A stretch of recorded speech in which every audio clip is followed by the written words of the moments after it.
Hello and welcome back. I am Arumba. Thank you for joining me. Let's play some more tutorial campaign, the tutorial series with FilthyRobot in EU4. How's it going? It's doing well. I was just wondering if there is a limit to the number of interfaces in this game or not. No, Have you reached the limit yet? Every DLC they add a new one, in fact. That's exciting. That's very exciting.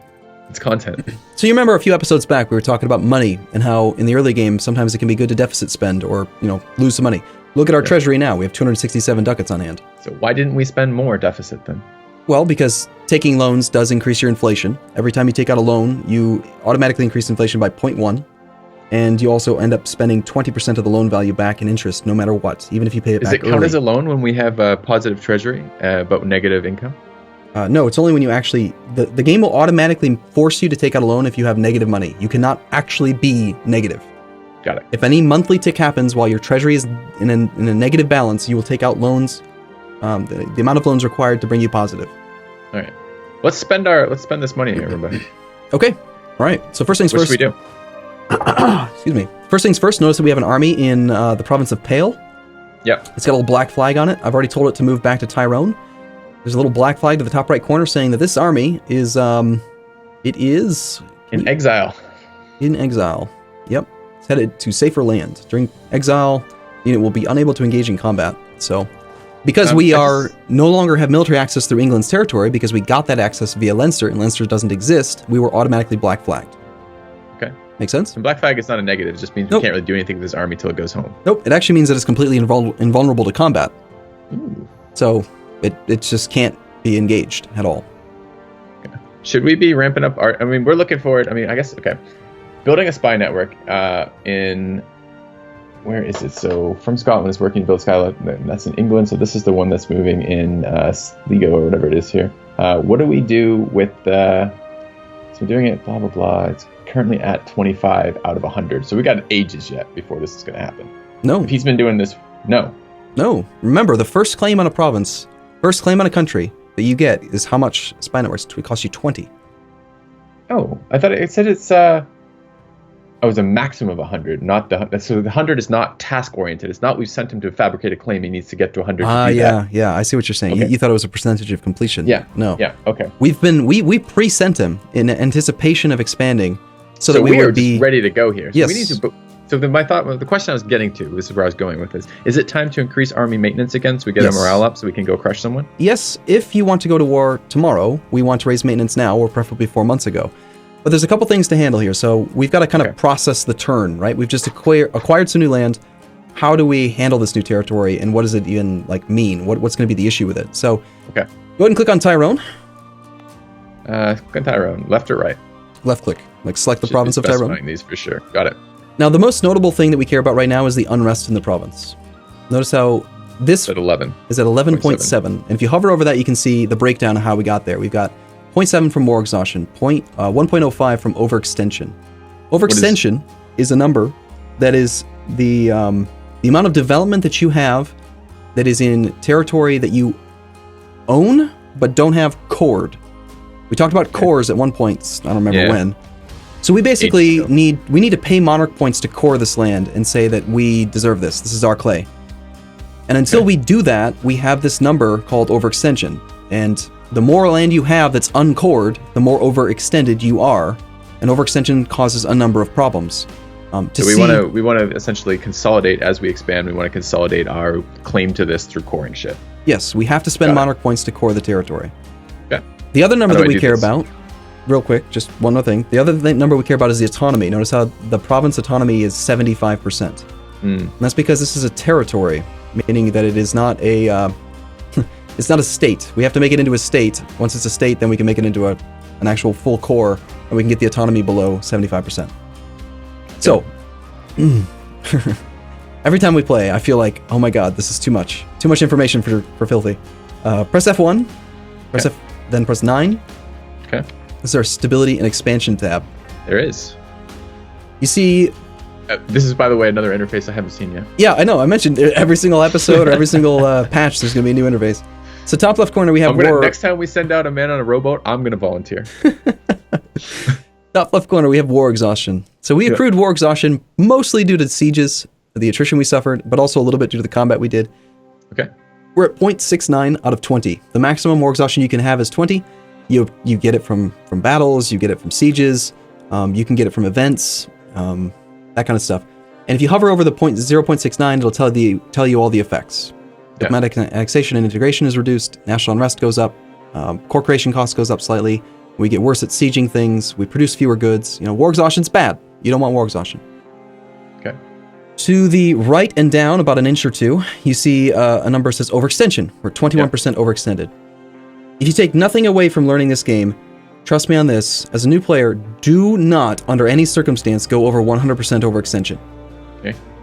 That is the magical breakpoint, where 100% overextension, it even says it in the tooltip, if we have over 100% overextension, we will be getting some nasty rebels regularly, with them appearing more often the higher the percentage is. So it's like turning overextension onto steroids. If you hit 100% breakpoint, all of a sudden, all of your rebels advance twice as quickly, unrest is insane, and your country will fall apart. Okay. So only do it when you know what you're doing. And even when you know what you're doing, you're probably going to underestimate the effects of being over 100%. What that means is you can take up to 100 development at a time, and if you get over 100%, and note I said over 100, you can be at 100, you just can't be at 101. Okay. So anyway, 21 overextension, and that's where we want to hover over the 21. Now you can actually see all the effects of being overextended. Corruption, diplomatic reputation, mercenary costs. Okay, a lot of nasty stuff. Trade power. All right. So I assume we're going to manage this. That's right. And here's where we can see the actual coring cost. Is it going to be another? Yeah, it is, isn't it? Okay, it's not that bad. Okay, only two options. Yep. Cool. Now here where we can see we got Leinster and Tyrone. This is our land that's causing overextension. That's why it's on this list, because we're managing overextension. And that's 21 comes from the 10 plus 11? The 21. Yes, 10 plus 11 is 21. Each development gives you 1% overextension at the beginning of the game. Later on it'll give you a little bit less. But now you see the cost. If you hover over either of the ones where it says make core, you'll get a tooltip that'll tell you why it costs 51. Base coring cost is going to be it's 10 admin points per development. And then there's the following multiplicative modifier of is territory minus 50. So because it's new territory that we're not actually saying, hey, this is like a core province in our country, not to be confused with core, but like a principal part of our country, we only pay half. Okay. So 10 times 10 would be 100, right? Yep. But we have a little bit of war exhaustion, taking it up to 102. Then it gets cut in half because it's a territory down to 51. That's why it's 51. Long story short, doesn't matter. Click make core on both of them. Done. Okay, moving right along now. Cores will take 36 months at most. That's the longest it can ever take. It's 3 years to core province. Cores are going to be faster in provinces that are provinces you have a claim to. Will reduce the coring duration by 10%. Cores, provinces that you have that are of the same culture group or are an accepted culture in your country will core in 50% of the normal time. If you have any other modifiers to your coring speed or coring cost, it will also multiplicatively reduce the coring time. So for example, if you have a national idea or you take an idea group which reduces your coring costs by 25%, not only does the cost get reduced by 25%, but the coring speed will be 75% of the normal amount because you have a 25% reduction in coring. That make sense? Mm-hmm. The coring cost reduction modifiers are really, really good. Anyway, so now if you hover over those on the outliner, you can see core constructions. Yep. Notice how one of them, for example, the one that Leinster, which we didn't have a claim on, it takes longer than Tyrone, where we did. That is exactly what I was going to point out, and that is the exact reason is we have a claim on Tyrone, we didn't have a claim on Leinster. So let's move on to the next war then. So let's go ahead and fabricate a claim on Sligo. Or Sligo. Okay, so I right-click on that to get to the actions over here. Mm-hmm. I'm going to go down to, is it a covert action? Covert action, yep. Fabricate claim. Hold on. Shit, I just double-clicked that. Went away. Oh, there it is. Fabricate claim. Done. Yep. Okay, so you spent our points. Did you actually say send? No, I have to select it. Now I'm clicking send. Okay. Now, there's no functional purpose, really, to having spy network strength against a country that's not going to exist anymore, so I would retract that diplomat. Yep. If we were... we right-click on the guy, or click on the guy in the menu on the what are you calling it? Outliner. Okay, that's what it was. That's right. And I just right-click on him. And confirm to bring him back. Okay, and we have one who is returning already. Okay. Yep. Okay, so we got our claim. In one day, we're going to get a pop-up saying, hey, you can declare war on Sligo. Cool. And now here's the question. You were asking, do we want to raise our maintenance because we want to go to war? Yeah. Let's talk briefly again. Press F1 and then press 9. Go back to the Stability Expansion tab. There. And let's talk about war exhaustion. War exhaustion is going to decay for us by 0.1 per month every month that we're at peace. So our war exhaustion will be completely gone in 7 months. It is definitely advisable to take a break between wars so that your war exhaustion can go down. Because while you were at war... It doesn't decrease while you're at war. Correct. Okay. There are other ways that you can reduce war exhaustion. You can have modifiers from your national ideas or from idea groups. You can be defender of the faith. You can have a ruler with a personality trait that reduces war exhaustion. Or you can just click that button right there that says reduce. You can spend diplomatic power points directly to buy down war exhaustion by 2. We don't want to do that. That's a bad thing to spend points on. So ideally, you want to just use your natural decaying to your advantage. So let's do this. Since it's going to take us 7 months to have our war exhaustion decay naturally, and it takes us 4 months to raise maintenance to full. Did we just declare war on him? No, we didn't. We fabricated a claim. Okay. Yep. Sorry, go on. So since it's going to take 7 months for it to decay down to 0, and it's going to take 4 months for our army to get to full morale. So we're waiting 3 months. Let's wait 3 months, and then we'll raise morale. Okay. So we're in the second month right now. Let's wait till May. May 1st, we raise maintenance. May 1st. Okay, because okay. So even though we did this in the middle of February, it doesn't matter. May 1st. Mm-hmm. Okay. Our transports should be brought into a port, so I'm going to send them to Tyrone, so they're not just hanging out in that navy, that sea tile. There's no reason to keep them out there. I want to use our diplomats too. If we're just running time, our diplomats are sitting here doing nothing. Let's go put them somewhere. Yep. So we need to decide now who else we want to attack in Ireland. Looks like probably Kildare would be a good option. Okay, and I want to find that out again. So I'm looking at, I right-clicked on them to get to the diplomacy thing. I'm looking at their rivals and their enemies and their allies. Aren't they? So allied. Yep. Kildare is allied with one of them to too? our ally. Yeah, it's a shame. Yeah. It's a shame that he's allied to him. Looks like one of our other allies is about to die then too. Which one is... Okay, where is that ally again? Okay, so I want to find it. I don't know where the hell it is. Fuck, I just clicked something I didn't want to click. All right, let's find this again.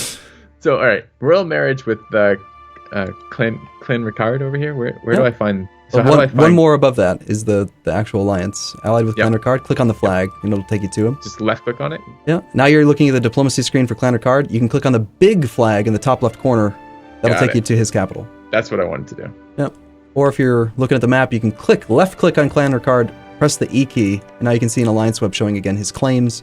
And blue will be the provinces that he's allied to. You want a visual representation. So Clan Ricard is allied to pretty much everyone else in Ireland. Yeah, he's allied to Kildare, Leinster, and Kildare, Leinster's us. He's allied to us. Oh yes, so it's right, because we've already gone down that rabbit hole of. If I go back to Kildare and I look at their allies, he's only allied with the one. So it's going to piss off our ally when we kill this guy, right? Well, yeah, for a moment until he dies too. We're going to kill Clan Ricard also. He had the goal. Do we need to start fabricating claims on Clan Ricard then? Because we have two available, so both of them. That's exactly what we're going to do. We're going to start building a spy network against Kildare, and let's go ahead and build a spy network against Connaught as well. All right, let me just assign those. So build spy network here. Confirm. I think that sent the first, and then I'm going to go over to the second one, and I'm going to build a spy network here. And confirm. Okay, and they're both sent. All of our guys are taken care of. We have our next set of victims, and we will continue with our murderous rampage. But we have to wait a few months so our troops get less tired. Yes. Got it. Yep. Okay, so we're good to go. So keep in mind, the reason why we allied these one province miners is that during war, each one of them is going to have anywhere from 5 to 7 troops. So they are a deterrent against England. We have 3 allies.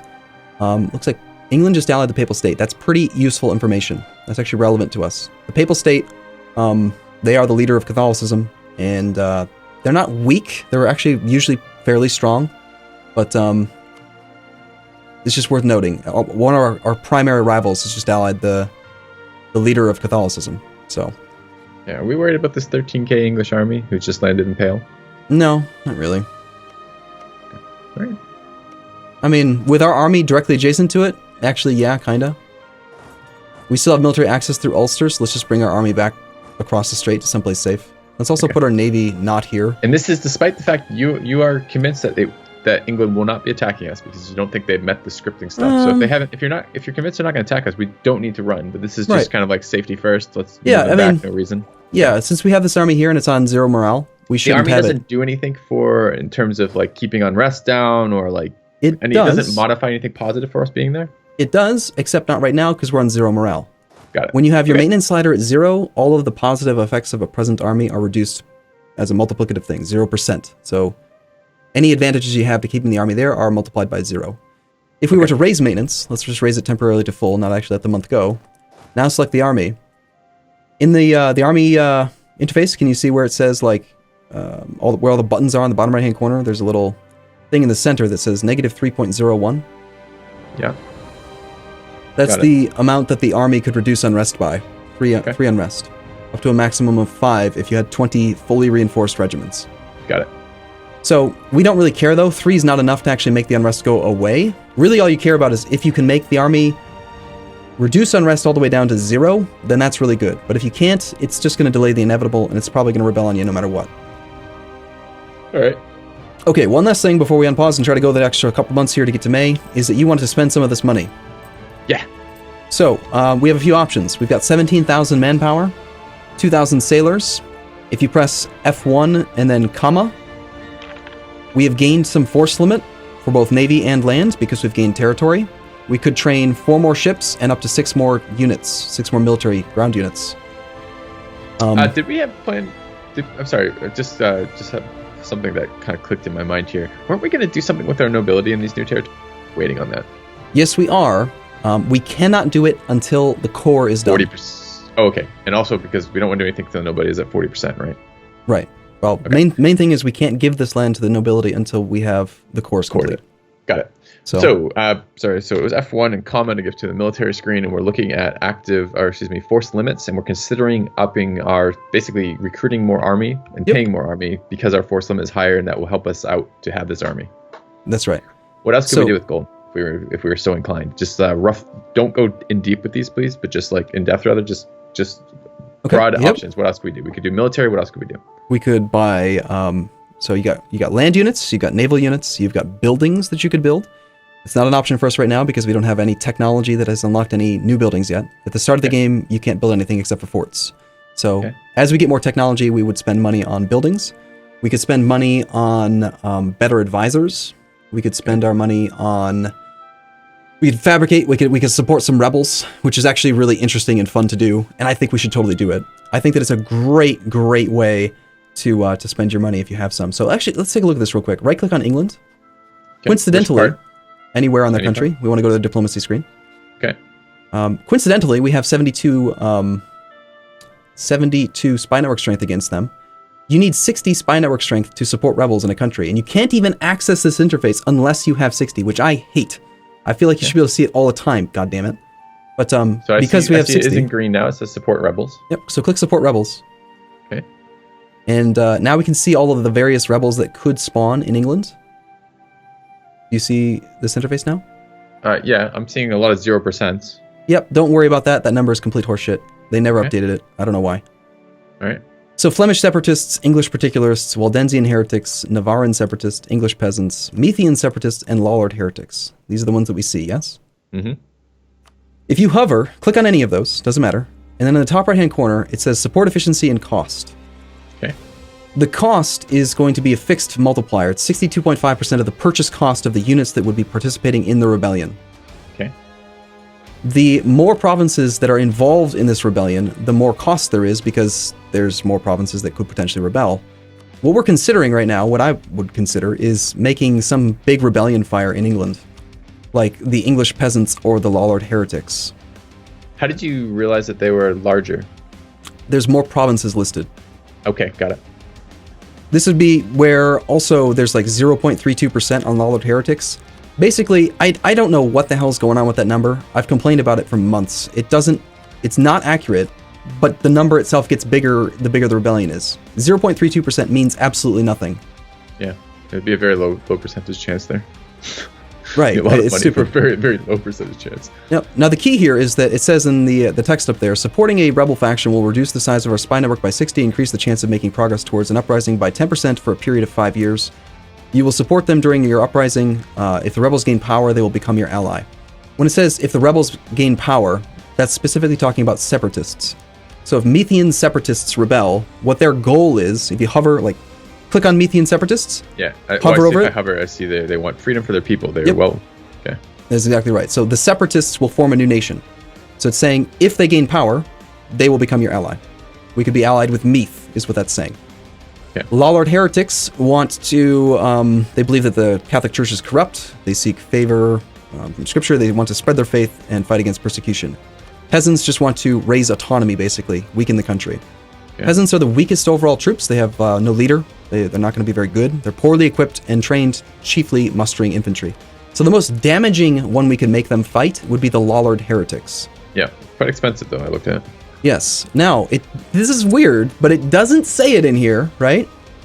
Okay. But England is our rival. If you support rebels in a rival's country, you get power projection. Oh. Relative to the amount of money you've spent. How much? No freaking clue, because it's nowhere on this screen. Okay. But I'm going to just make an executive decision here and say that you have to click Lawlord Heretics Confirm right now. We're going to spend 144 ducats to support rebels in England. And so much money. Okay, I do have a question about this. I'm going to hit confirm. Do it. I just clicked it. It's clicked. It's gone. Money is disappeared from our treasury. That is in play now. Here's a question. So, is it how disruptive are these rebels to the enemy, to England here? Because that was a big chunk of our treasury, and we were counting like tenths of a ducat when we started this game, and this isn't that far into the game. So now we're throwing 150 ducats away for this. How disruptive is this going to be? It should be very destructive. We actually should have looked at that interface a little bit longer, because now we can't access it anymore, which is another thing that I hate. The reason why it was 140 some ducats is because the rebellion was pretty damn big. It was like 22 regiments. We have 12.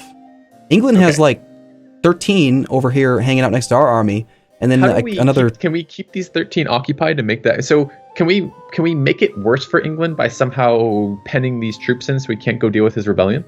Well, we could do a timing attack. We could when the rebels fire, he's going to be dealing with that. That's a fantastic time for us to try pushing to declare war on him, right? He'll be fighting them. We go and attack him. Worst case scenario for us, it's just going to cause some chaos in his country, raise some autonomy in a few provinces, give him some unrest and negative malices, and he's going to waste manpower fighting rebels. And more importantly, we're going to gain power projection. The power projection number hasn't updated, but I think it should update tomorrow. If not, it might not update until after we have had a monthly tick, or possibly when the rebels actually fire themselves. Right-click on England one more time, go to the diplomacy interface, go down to where the support rebels button was, and now when you hover over that, you can actually see the progress they have towards rebellion. Okay. So they're already at 70%. The Lawlord Rebellion was on its way towards firing anyway, and all we've done is make it bigger. Okay. We've made it more dangerous for them. And also, they're going to be friendly. They're going to be... the rebels will be friendly toward us because we've given them money. Okay. So... All right, so are we considering... So now I see that... Are we considering then doing a timing attack on the areas that we have claims on in the north of England? Are we considering doing a timing attack on any of that stuff with this rebel uprising? Or do you think that is not enough strength for us to do that realistically right now? Like, not enough damage dealt to England quite yet, not enough strength for us. My goal in doing this is I want to, number one, try to get the power projection. And number two, if we weaken England enough, France will declare on them. And if France declares on them, we're going to mop the floor with England. We're going to pile in on top. Oh, yeah. We're going to step in with our own separate war and just beat the snot out of England. Kick them off our island. So that's a good thing to have spent money on. And I feel like it's pretty good use for those funds. Beyond that, we still have 120 some ducats. We could just maintain it in the treasury for security in the future, for future buildings. We're going to war again, and we seem to make quite a big amount of cash from taking out these other players, not other players, these other countries. So why don't we consider investing in some more troops so that we can do that? Okay. Yep. What I would consider right now is I would definitely prioritize maxing out the naval force limit first, because those will make us money, where the land units won't earn us any money. So we could build like 4 more light ships, would cost 80 ducats. So I've gone to the military screen. How do I find where do I invest in more ships from this screen? Okay, press B. Okay. Actually, you want to get off that screen. You can't do it from there. That's just information about your army. So go to the actual full map with nothing open. Press B. We're back to the macro builder. Press 2 to go to naval units. The second tab down. Yep. And now you should see the 4 different types. You've got bark, early carrack, galley, cog, all that stuff, right? And you're recommending the barks because those are the ones that we can use for the trade. Because it says they're fast ships used primarily to secure trade opportunities. You said there are better privateers? Well, they're the only ships that actually have trade power. They're the only ships that can protect trade, or privateering. Okay, cool. So if we want to, if we want to make money from this, this would be the way to get a return on investment. All right. So you could either click on Bark now, and then it'll show you a dialogue for which provinces you could build them in, or this is newer and much better. Instead of doing any of that, close out of that whole interface. Oh, thank you for this, Arumba. I know. Select the navy that we had privateering over in Lubeck.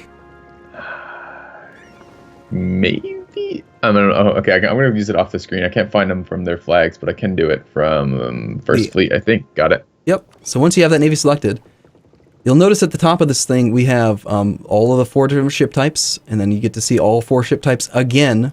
You see that big plus key? No. Where am I looking for? Yes, on the actual ship. Yeah. Okay. This was new, and it's fantastic. The new ship will automatically merge with this navy, provided you not move it. So long as this navy continues to do the task of privateering in Lubeck, we can just click this button right here 4 times. It will choose 4 provinces somewhat intelligently, and those ships will automatically come to this new task. How many of these are we building? 4. 5? 4. I'll build 4. Just click that button. It's 4 our limit? I didn't notice where I see that. Oh, it'll tell you in the tooltip right there. See how it says naval force limit 18, and then in parentheses, parentheses 21 out of 22, and now it's saying with ships being built, you'll be at 22 out of 22. And the force limit is a 1-to-1 then, number of ships per force limit? Yes. Okay, got it. Yep. Now, if we were to go over the force limit, it would cost more money, and we don't want to do that. So this is where I like to see a treasury. This means our gold is working for us. Yep. I like that. I notice in the outliner, we've got a new little subcategory now called building ships. You can see how many days it's going to take. And you can see it automatically spread that out. So I saw earlier we could choose where we wanted to build it from. So this is now saying this is the fastest way to do that is to build it. Does it include travel time in that? So is it kind of. Always... I mentioned it's semi-intelligent. What it will do is it chooses provinces that are close that have shorter build times get prioritized. But what it'll do sometimes, if you queued up like 300 ships, for example, it'll do multiple ships in a single province instead of using every single province that it can on the entire map that's available to it. So it's semi-intelligent, but I wouldn't usually do more than 10 to 20 ships at a time.